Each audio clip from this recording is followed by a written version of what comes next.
Yep. Give me a nod when you're ready. Like Shooter's ready. Stand by.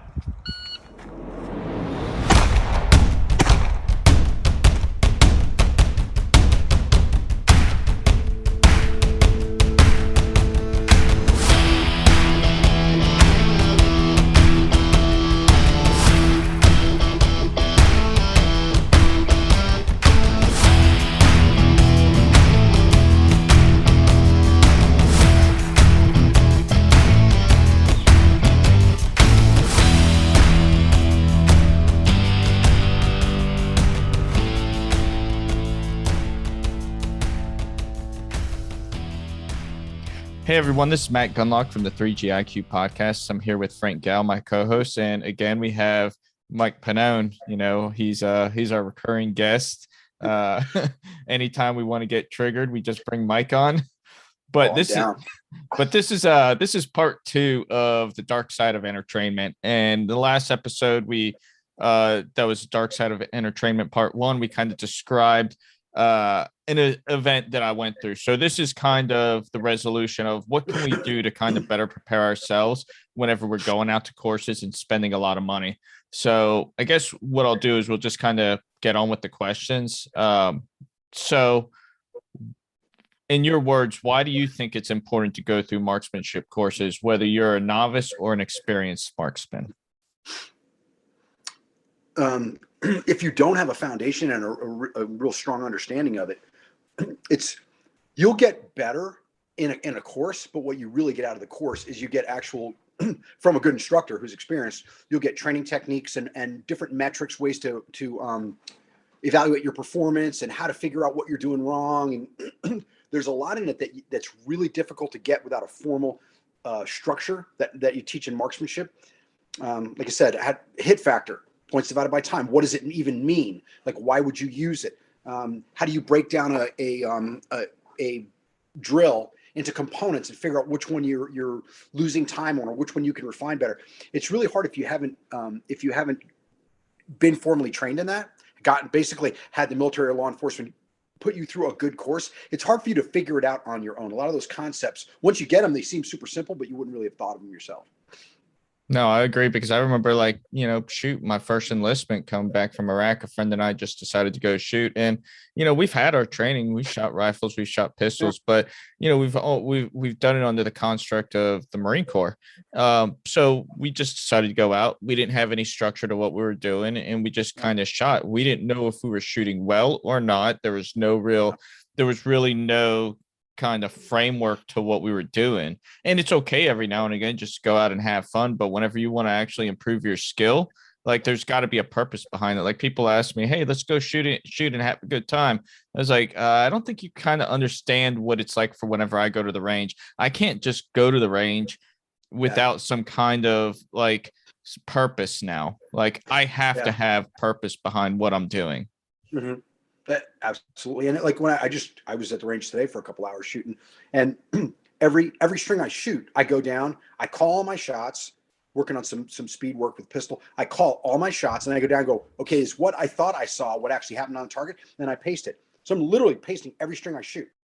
I mean, like, I want to know where every single bullet went. Not like, oh, it's all in the A zone. I'll just paste outside the A zone. Like, no, I want to know where in the A zone it is. So it's like, I'm the same way. I don't go to the range. It's enjoyable, but I'm not going there for entertainment. Like, you know what I mean? It's, and I think that's where some people get, they don't understand it. Like, to me, getting better is what's fun.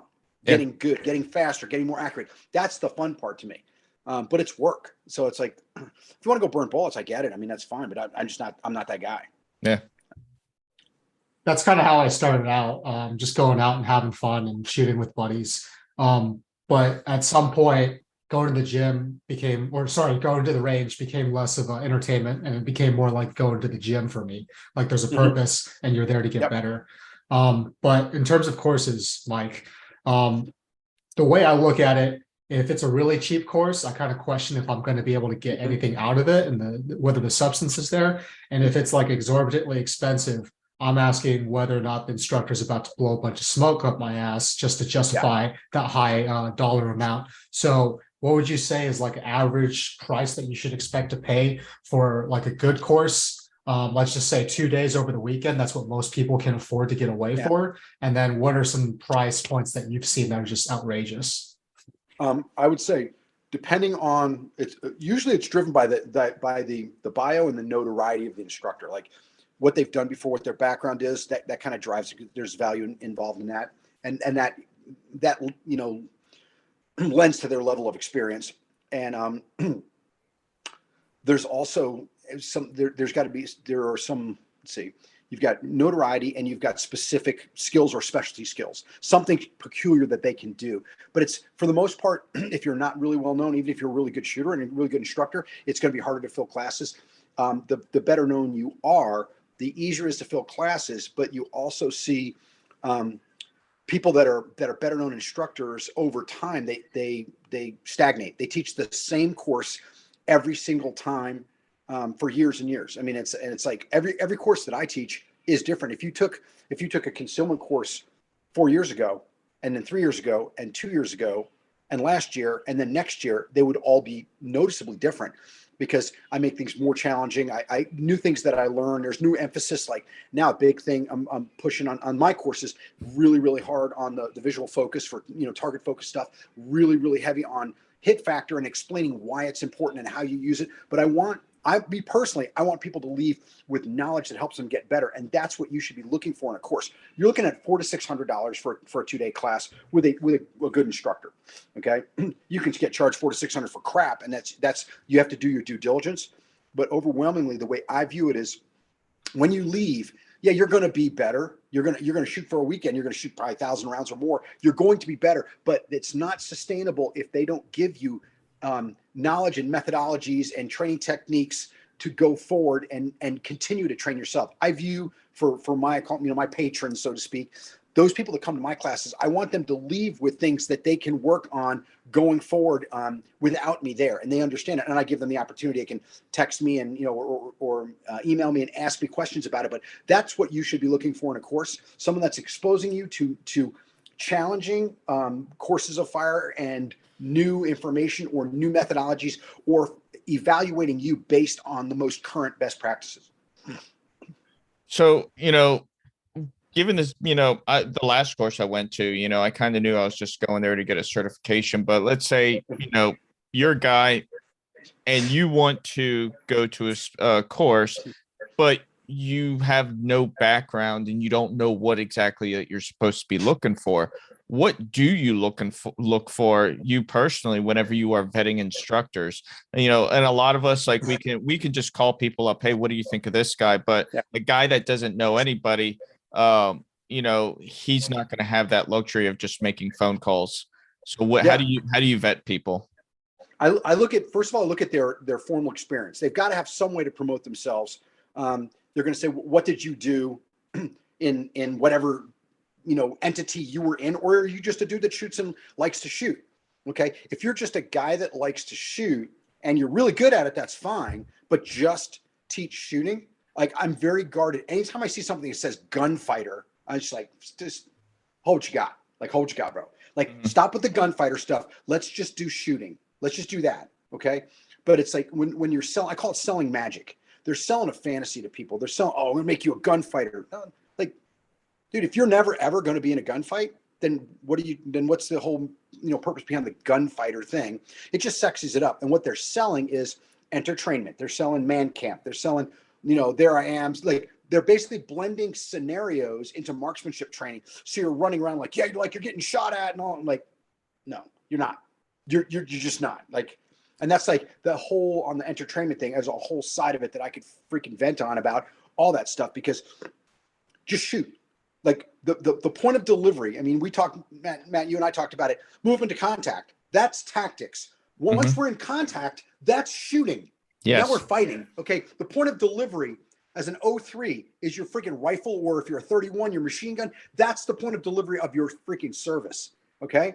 We're maneuvering to get you in a position so you can use those hard skills. So once we make contact, it's shooting now. Okay. So when you start blending tactics, into marksmanship, that's where what people will do is kind of build a scenario into it so it's fun and exciting and you feel like you're doing something. Anytime you see that as a consumer, understand that you're blending two things together.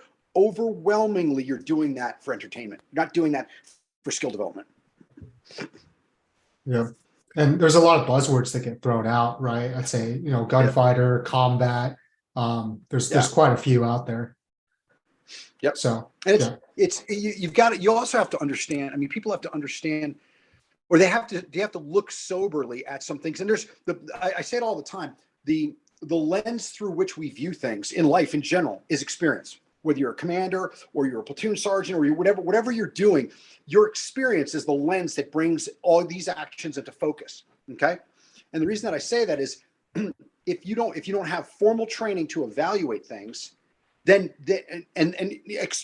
aside from experience, practical experience, your ability to evaluate techniques is very limited. Okay. And something to bring it to focus on that is if you vet things with simunitions, people go, well, we vetted this with simunitions. I'm like, yo, man, like when people throw real bullets at you, everybody acts different. And you know what? I fortunately haven't been shot. I know a bunch of people have been shot, been around people have been shot. And it's like, it's not like if you hit me with a sim round, you're like, oh man, you got me. It's not like that in real life. And so people aren't all kinds of cavalier. So a lot of stuff that people say, we vetted this in simunitions. I'm like, nobody in their right mind, what you're doing right now, I see it huge in the vehicle space. Everybody's running around vehicles and doing all this stuff and jumping on the ground and trying to shoot under vehicles and all that. I'm like, I'm sorry, if I'm near a vehicle, I'm getting away from that vehicle. yeah. It's like, and I'm sure as hell not getting on the ground. I mean, 3 things you need to win a fight: stability, mobility, and situational awareness.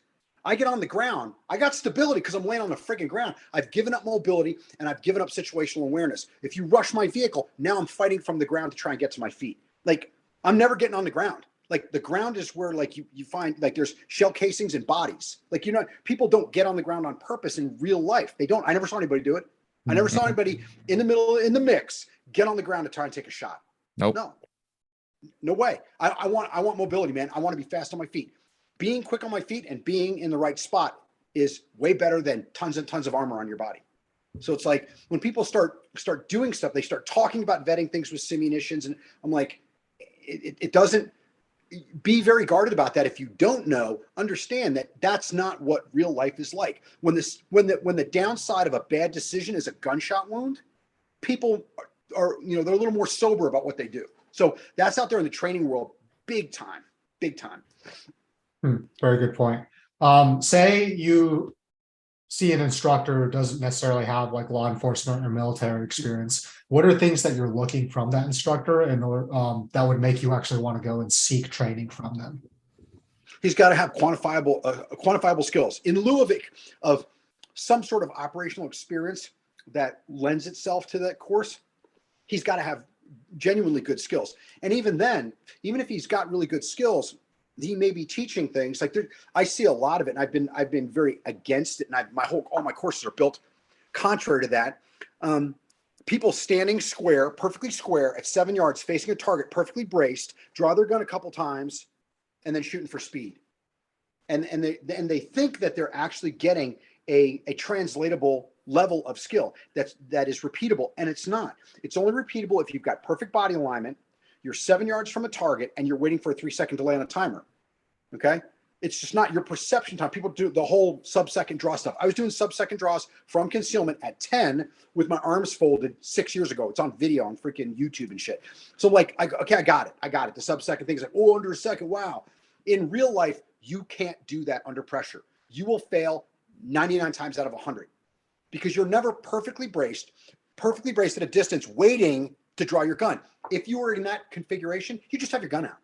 You wouldn't be waiting to draw it at the last second. So you start getting, people will do things that appear to be quantifiable, usable skills that are unrepeatable. And I just know that from experience, from doing things for real. It never happens like that. You're never standing there braced, waiting, okay, ready, set, go. And so that's why when you start looking at instructors, look at quantifiable skills and have them stay within that. And then also have a jaundiced eye. Start looking at it going, okay, what am I really getting here? What am I really getting as a usable skill? It's got to be a usable, repeatable skill. If I don't have that, then why am I paying you money? You know? And I remember, I don't remember the exact numbers. I'll kind of say closely. You posted Yeah. a story the other day, and it had to do with some of that quantifiable stuff. And it was like, what, like 1.5 second draw, hitting Yeah. a headshot in the A zone. You know, Yeah. that's good. Yeah. Then and then like It's one point something. Yeah, it's actually in my curriculum. It's if you turn 90-degree turn, Yep. draw and fire a headshot in the A box in 1.5. That's sporty, but Mhm. it's very doable. I was doing it today. Okay, not every single time, but I was doing it. More than 50%. That's for sure. It's sporty, but it's definitely doable. Yep. Turn and fire a headshot. Just get what I do is I use the A zone. And then I bring it all the way down to the neckline. And that's Yep. they only see. Everything around the outside is a D zone now. That's how I Okay. score it. Because you're not aiming at the edge. You're aiming at the center. That's pretty egregious marksmanship error if you're 1 inch from the edge of the head and you're trying to shoot a headshot. Mhm. So I look at it and go, okay, if I turn and draw and fire a single headshot in 1.5, that's a 2.5 hit factor. If I turn, draw, and fire a headshot into what I consider the C zone, which is straight below the A, I have to do it in 1.2 seconds to have the same hit factor. Okay. If I just draw and squirt something up there and it hits the 1, I've got to do it in 0.4 seconds, which is freaking impossible. So it's like when you start quantifying things, you look at it and go, what is really repeatable? Okay. Is a 2.5 hit factor really repeatable? It's hard, man. It's not easy. A 1.5 in a 2x3 box at 10 yards off a 90-degree turn is sporty. If you don't know, if you don't understand hit factors, if somebody doesn't explain to you the rationale behind it, that is all done because I want people to see why hit factors are important and what you get, like juice to squeeze ratio, like going really fast. Is it worth going 0.3 seconds faster and having a far less effective shot? Okay, so it's like that part of it. But if you're not if the instructor is not at that level, if he's just taking you out and running you through drills, that's my big thing. I'll shut the fuck up here in a second. If all you're doing is running me through drills, I can go on YouTube and do that myself. I don't need you. I can watch Matt or Frank do drills and go, hey, that's a cool drill, and shoot them. I don't need you to run me through drills. And that's what a lot of people are doing. They're just running you through drills to try and make you feel cool. And it's freaking taking your money and time. Yeah, no, I agree. I like the fact, like, as an instructor, I'm evaluating their performance and I am critiquing them based on that performance. The drills have a purpose, but it's the coaching and the improvement that you can offer that person that's the moneymaker. That's why they are paying you that money. And if you're just gonna run them through drills and not give them any feedback, what the hell are you there for? Yeah. You shouldn't be, like, the last thing you should be doing as an instructor is making them feel good about their performance. You shouldn't be making them feel horrible, but you should be honest, giving them honest feedback. Hey, bro, this is what you're doing wrong, and this is how you can improve. Yeah, absolutely. In the end, like I said, I may not be able to make you an appreciably better marksman at the end of 2 days, but I want to make you much smarter on training. I want you to understand how to train yourself better. That's the benefit. I mean, of experience. I can look at it and go, this is what you're doing. This is why you're doing it. This is how I want you to counter that. I can't shoot the damn gun for you, but at least I can identify to you mistakes and I can explain them like in a clear and concise and unambiguous way. That's the value of experience and knowledge. Just because you can shoot really good doesn't mean that you can transfer that information. Now, that said, just because you can transfer that information doesn't mean that you shoot good. Well, you got to have both. You got to be able to shoot and you got to be able to teach. And you have a lot of people out there that talk a good game but don't shoot very well, or shoot a good game but couldn't explain it to anybody. Like, so it kind of goes into my next point. Let's say you're actually in a course, and we'll kind of take two ends of the spectrum. And the first part is you're a new shooter, you're in a course, and you thought you properly vetted somebody, but you get there and you notice things just aren't adding up. The things that they're teaching is wrong, like based off of research that was done, stuff like that. How do you handle a situation like that? And then the other half of the spectrum, say you yourself, you did the vetting process. You thought this guy sold you like snake oil, and now you're pissed because you wasted a lot of money. How do you handle that situation, you yourself? I mean, if I think something is shoddy, I'll just go up to him and say, hey, pull him aside and go, hey, listen, man, like, I won't do it in front of everybody and all that, but I'll just pull him aside and go, bro, like, this isn't like, This isn't what was presented. This isn't what I thought it was. If I have issues, one thing that I will jump out at right off the get-go is any safety issues. I'll be like, no, like when shit's unsafe, because I don't want to stand there and watch somebody get shot and I knew better. And I didn't want to say anything to upset somebody. Fuck no, not even close. I'd be like, yo, dude, no, stop. Like that doesn't work. Can't do that. I was where I shoot up here. Some people came out from a well-known training organization. They had people running around the range, doing some physical activity stuff. And then they would do a full loop. They would get back to the range and then they have to fight some guys that had like Kempo gloves and like a little headgear on. They fight them for like a minute. Then they run up to the range and shoot. And I'm like, okay, like, so they just run up and like, are their guns waiting for them or what are they like? No, they got their guns on them. I'm like, that's not cool. So they just go up to the range and load up and get like, no, the guns are loaded. Whoa. So now you got people running around with hot guns, then fighting each other. These are just civilians fighting each other and with loaded guns on them. I was like, whoa. And one of the guys at the range, he's a good dude. He's a just civilian guy. He's like, he stopped him. He's like, guys, you can't do that. But I mean, that kind of stuff, somebody thinks that's cool, train as you fight and all that crap. It's like, you're just unsafe. And when I see stuff like that, I just stop it or I leave the range. I mean, I've pulled people off my ranges that were unsafe, but I don't go to a lot of courses. And usually like the course I go like, I've been to a couple, I've been to class with Ben Steger. I've been to a class with JJ Rakaza. Matt Prank is a buddy of mine. So whenever he's in town, I'll go to his class. He just invites me out. So I don't really have that kind of experience, but I tell people, if you see something, if you're concerned that there's a safety issue, then just bounce. Don't, because gunshot wounds are unforgiving. And if you have concerns about how your money, was spent, I would voice it to the instructor. Say, listen, I'm not getting anything out of this. If he doesn't want to, if he's a stand-up guy, which most of them aren't, but if you were, he'd just give your money back. Say, hey man, I'll refund your money. I mean, I will. If anybody comes up to me in one of my classes and goes, I think this class sucked, I think it was terrible, I didn't get what I wanted out of it, I'd refund them. I mean, it's never happened and it's not going to happen. But if it did, I would be. If someone really was not happy with it, I'd give them their money back. I was like, dude, I want you to have every bit of benefit you can for every minute and every bullet and every dollar you spend. And that's why, I mean, if you feel like you got shorted, go up and tell them. I mean, it's your money. They work for you. I tell people all the time when I'm doing a contract or something, like, hey, what time do you want to start? I'm like, hey man, I work for you for the next 2 days. Why don't you tell me what time to be here? Like, don't forget who's paying whom. Like, you're paying me. I'm not paying you. So if you have a problem with me, then voice it to me because you're paying me. You're my employer for the next day or two. And I think a lot of guys miss that part as instructors. Like, I work for you now. Yeah. No, that's a fair point. Sorry, I just thought of a follow-up. Mike, in any of your classes, how do you facilitate, like, is there anything that you do at the end of the class in order to open up the forum for all the students to like just say like, this is what I thought of the class and just have that dialogue?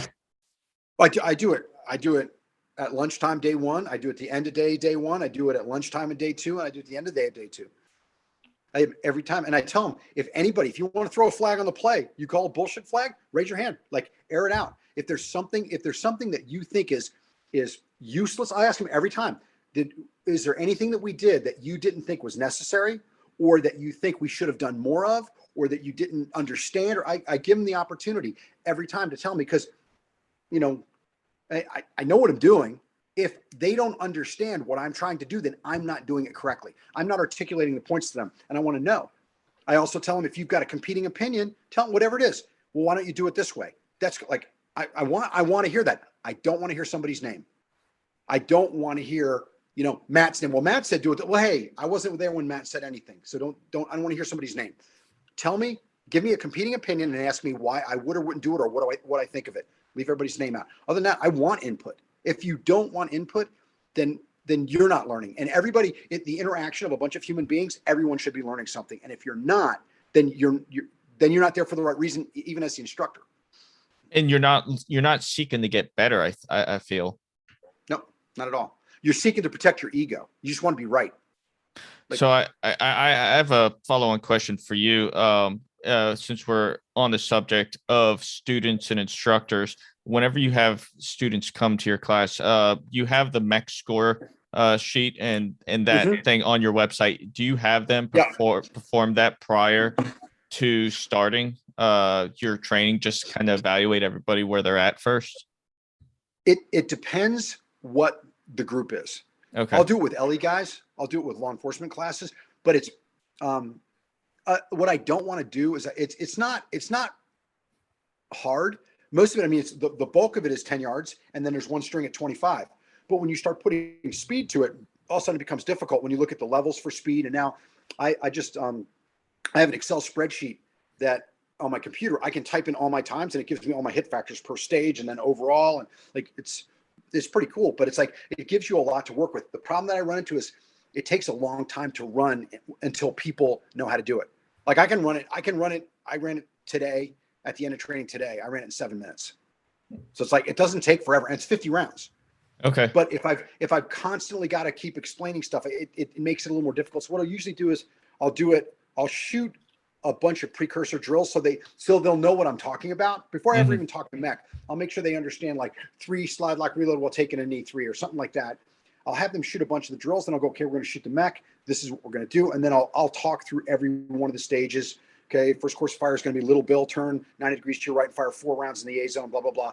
And they'll understand what they have to do because they'll have either done the drill or done something comparable. After that, then I bang end of the day, day 2, first thing in the morning, or end of the day, day 1, and then first thing in the morning, come in cold and shoot it. And I want you to see, because you get a realistic appreciation, no mulligans, no, whatever dry draws you did, whatever dry fire you did in the morning when you got up, that's all you got.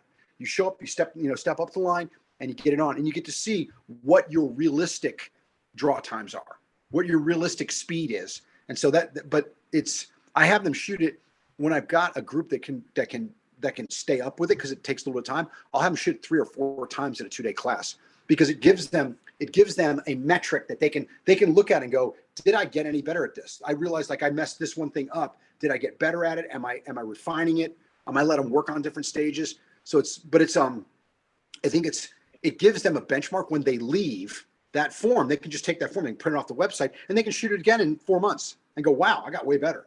The course of fire has so many different things in it that you can't just shoot it 30 times in a row and get good at it. You're only as good. You can only shoot it as good as you can shoot. Like you can't shoot it. You can't rehearse it enough to get better.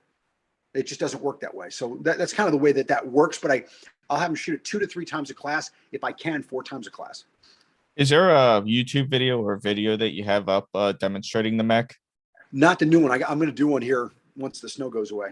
Okay. But yeah, it's pretty. I mean, it's all pretty simple. It's on the website. The form has all the instructions on it as well. Yeah. So, but I think it definitely could use a video, because it's some of the stuff people won't. They'll probably mess it up a little bit just because they're not. I mean, for guys like you Frank, you understand course of fire. You're like, okay, that makes sense. Little bill, it's 4 rounds instead of 6 rounds. It's a little bill drill. Okay, 90 degree right hand turn. Okay, it's 10 instead of 7. It makes sense. Got it. I've done it 1,000 times. But for some people, it doesn't. It doesn't connect. But yeah, I definitely need to do that. Nice. You talked about individual instructors and also like agencies or departments. So what are some individual instructors that you hold in pretty high regard? And then what are some like organizations or groups for training that you hold in pretty high regard? The guys that I know that have demonstrable performance. I mean, I've shot with Ben. I've shot with JJ. I've shot with Matt Pranka. So Ben Steger, JJ Rakaza, Matt Pranka. Guys like that are I've shot. He doesn't do open stuff, but Chris Palmer, he's a Phoenix PD guy, super good guy. I've been on the range with him. He's very, very, very knowledgeable. Let's see who else. There's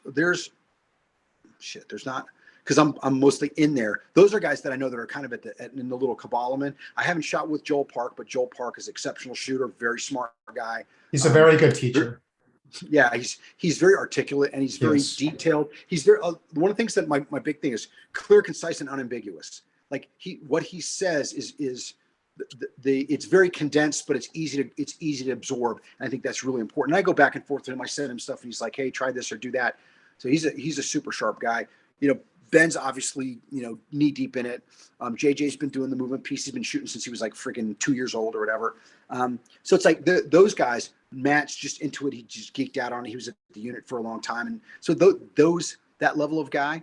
I haven't shot with Donovan at .1 tactics, but I know he's really highly regarded. I haven't shot with Scott Jedlinski. People say he's highly regarded. I mean, he's done really well. There's also on the business side of it, there's a marketing piece that industry reach doesn't necessarily mean proficiency.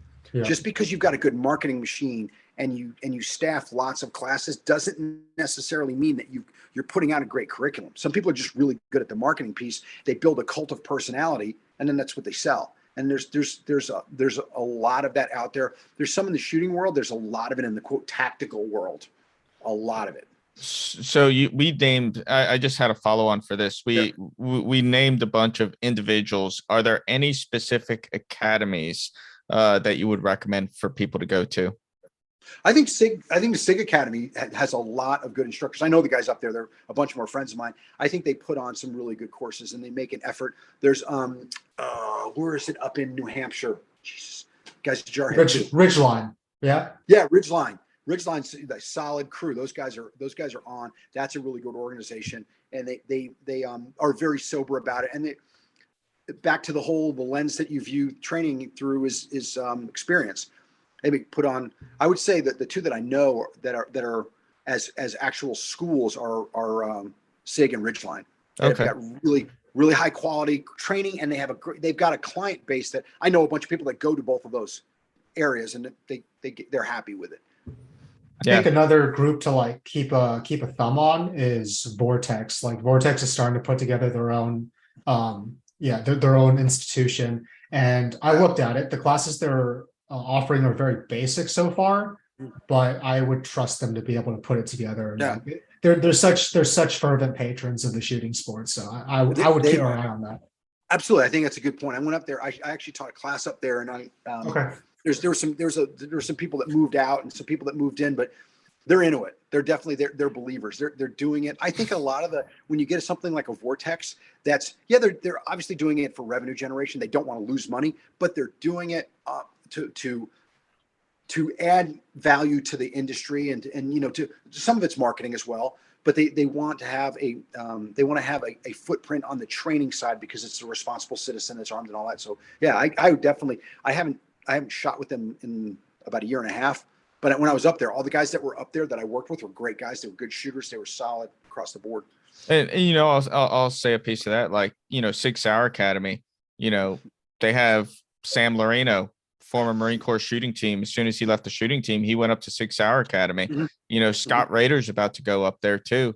Vortex, a friend of mine that I served in 3-2 with back in 2005, Chris Uridia, he was a sniper. Then he went to go be a cop up in North Carolina, I think Raleigh, Durham area. And then he moved up there to Wisconsin. He's up there, and him and I talked, and he's loving it. And it's like the people that are doing it, they're not doing it for the money. They're doing it because they're passionate about it and they're good at it. Yeah. And that's the thing too, is if you see a lot of stylized stuff, like for the consumer, if you look and there's all the flashy video with the background music and the slow, all that shit, dude, what are you selling? Mm-hmm. I mean, I got to get better about it just because it's part of the industry. But I just throw a camera up, like, I just shot this and this is what I do. Like, I'm not trying to be fancy. A lot of people are selling the fantasy. They're selling the entertainment piece of it. Like, oh, it's a badass video. It's like, okay, that's great. People say, let's go to a match and shoot. Like, let's show up. There's a weekend match. Let's go shoot. We'll see who you are. Like, the timer doesn't lie. And so I think a lot of it is the marketing piece is selling magic, as far as I'm concerned. Because it's easy, because the culture that we live in is very social media driven, and people want to be entertained. And you can tell that. You can put a video up.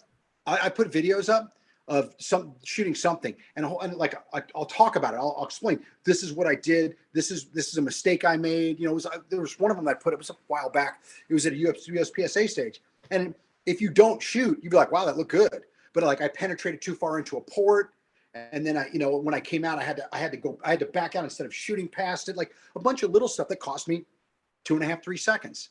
Mm-hmm. And I was pissed because when I looked at it, I'm like, that I did this wrong. I did this wrong. I did this wrong. And I was shooting here, and I was shooting this gun, and I used this rig. And I probably got 6 questions. Where were you shooting at? What gun were you using? What rig were you using? People don't read it.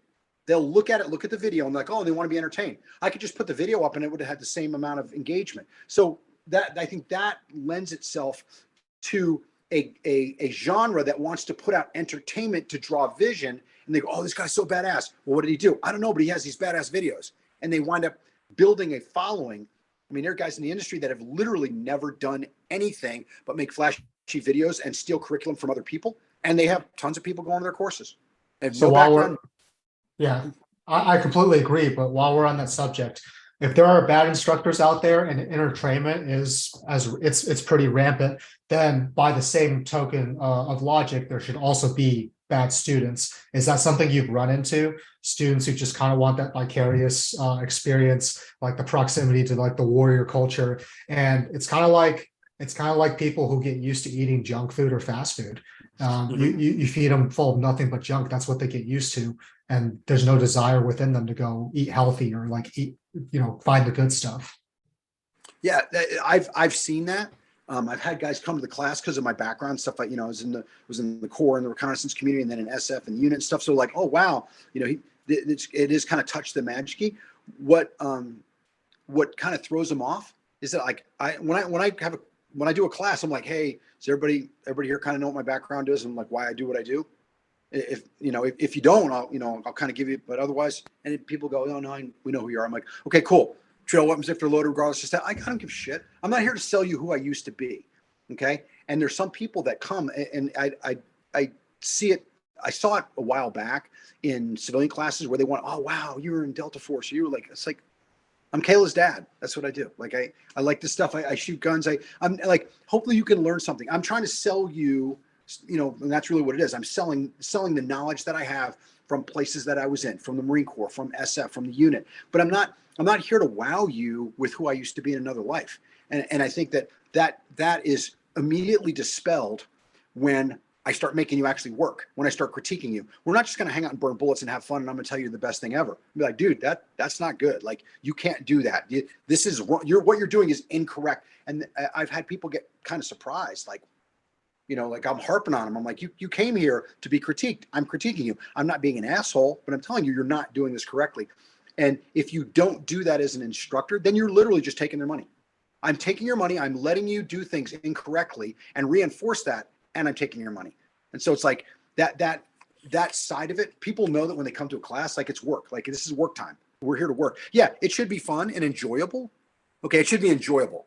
Maybe it's not fun. Maybe it is fun. But I think that the lower level, more social media engaged people are the ones that are doing the bulk of the, touch the magic. Oh, you were a SWAT guy or you were whatever. It's like, it doesn't, we're here to shoot. Let's get better at shooting. And I think that is, again, that's symptomatic of the social media generation. Yeah, I think people got different ideas of fun, right? Like, I think for all of us on this podcast right now, our idea of fun is going somewhere, learning something new about our shooting abilities, something that we can take back to our dry fire. But my thought was like, if entertainment is so widespread, then there are probably tourists out there as well, and they just want to sip Mai Tais on the beach. They don't necessarily want to put in work. Dude, I was at Prado. I was teaching rifle class at Prado years back. The guy showed up when 416s were like unobtainium, right? You just couldn't get. He showed up. He had. Well, we'll start with. He had what kind of freaking boots did he have? I forgot what kind of boots he had. Like a solos or something. They're like $300 boots. He had Cry bottom and top. He had a Cry JPC, which is, I don't know how many freaking $1,000. He had a freaking Cry helmet. He had a 416. He had an L can on it. He had like a PEC 15 on it. He had like, dude, you're literally sporting like freaking $12,000 worth of kit just on your body and like $1.80 worth of skill. I was like, the dude showed up. The only ammo he could get was HST. So he was punching holes in paper with like 9mm HST and 55 grain freaking pointed soft points. It's like, because money didn't mean anything. He was there to dress up and shoot guns. Like, I'm like, dude, don't. And I told him, I was like, dude, don't spend all the money on this stuff. Spend a lot of money on bullets and just practice and like, chronicle it. And I mean, but there's a lot of people out there that they look at the and this is just a side note. And again, I'll shut up after this. They glorified the warriors. All the people out there that were really doing stuff. You see it. You see either videos of it or you see some sort of Hollywood representation of how cool it was. And being a Marine was awesome. Soldiering was great. It's like being in Iraq. I don't regret it. There's some parts of it I could have done without, but overwhelmingly, it was an experience that has had a profound, profoundly positive effect in a lot of ways on my life. Okay. But it's not like on YouTube and Instagram. It's like, that's not what it's really like, but people want to go out there and play dress up and kind of act it out. And that is fed. People realize they can make money bringing people in to do that and do the tactical stuff. And that's where you get the whole touch the magic crowd and all the rest. It's kind of its own little ball of wax there, man. So kind of wrapping everything up, if a person wanted to attend one of your courses, where could they find your schedule? And do you travel whenever you teach courses? Yeah, it's on my website, ctt-solutions.com. I travel all over the country. It's almost all client-based stuff. I live in Utah now, and I've got 4 or 5 classes in Utah, but everything else is in, everywhere else, wherever in the country, from Alaska, from, the lower 48 all the way up into Alaska. I haven't done anything in Hawaii yet, but I go to Alaska usually probably every year or every other year. But yeah, if they look on the website, there's the ones up now are law enforcement. The civilian classes are getting ready to go up. And anywhere in the country, if somebody's interested, they can just, message me and, text me or whatever, and or not text me, but email me and set something up. And let's say somebody wanted to bring you out to teach a course. What kind of logistics would they have to have figured out before you coming out or before they contact you? Well, there's on the website, if you put in a training request, it has like the range, the apparatus, how wide it is, how long it is. Usually it's easy. Somebody just gets to me and say, what do you have? What is your range facility? What do you have? Like, how wide is it? How deep is it? What kind of curriculum do you want? What assets do you have there for targetry? Do you have paper? Do you have steel? What size steel do you have? What is it rated at? Like all the particulars that come with it, so that, is it self-supporting? Am I going to have stuff shipped in? Do you have targets? Like a big thing for me is like, do you have targets? Do you have target tape? Like that's like a pet peeve of mine. And if you have target tape, does it match the targets? Are we putting black tape on white targets, which annoys the crap out of me? So it's like there's a whole bunch of like particulars, logistics side. Usually it's done through email. Okay. It's usually through email. It's the easiest way. No, awesome. I appreciate you coming on here to do this. I think it was a good follow-up to the last episode we did. The last Entertrainment episode we did. Yeah. So again, I appreciate it. Can I throw one thing here at the end? When it comes to the tactics side, I see a lot of people, like I said, it's huge in the vehicle space. It's huge because that's really the only tactics that a lot of people are doing. Very few people are doing CQB stuff because they don't really have a lot of need for it. Plus the vehicle space looks really sexy and you shoot through windshields and all that crap. The question that everybody should be asking in anything, whether it's marksmanship or whether it's tactics, what is repeatable? What are you teaching me that if I refine it under pressure is repeatable and will increase my likelihood of success? If you can't identify what is repeatable, then what are you doing? What do you like? I see a bunch of stuff, people chasing each other around one car. There's literally nothing repeatable in that. There's nothing that you can practice that is repeatable and help success. It's magazine capacity and luck. That's all. Like, no. Well, that kind of brings up a good point, especially whenever it comes to tactics type thing. If somebody's going to a course to learn marksmanship, they shouldn't be expecting to get any kind of tactics out of it. Exactly. I think Matt Pronka kind of hit the nail on the head. If you've been out of the unit or if you've been out of the fight for even a month, well, you're obsolete. Tactics are gone. Yes. Well, you know what? I would say, let me caveat that. I would say that if you are talking about an existing or emerging threat, yes, because it's going to evolve. If you're talking about the principles of tactics, I mean, my dad was in friggin', at Chosin Reservoir. Okay, if you lay down a base of fire and flank somebody, it's exactly the same as if you do it today. There's no difference. The fundamental tactics are the same. Now, when you look SOPs. You're looking at SOPs. You're looking at emerging threats. When you get guys that come out that are current. Okay, let's say you've got a soft guy or whatever that was doing CQB a week ago, and now he's going to teach a class to a bunch of cops. Guess what? The parameters that they function under are completely different. Their use of force continuum, the escalation that they have to have, the use of less lethal. It's not the same thing. Mm-hmm. I had a guy that went through a course with a friend of mine from the unit. He's like, yeah, and at one point he's like, yeah, and at that point just use ISR, and I'm like, one, I don't know what ISR is, and two, we don't have it. Like you build at the highest levels of soft, you have assets that other people only see in the movies.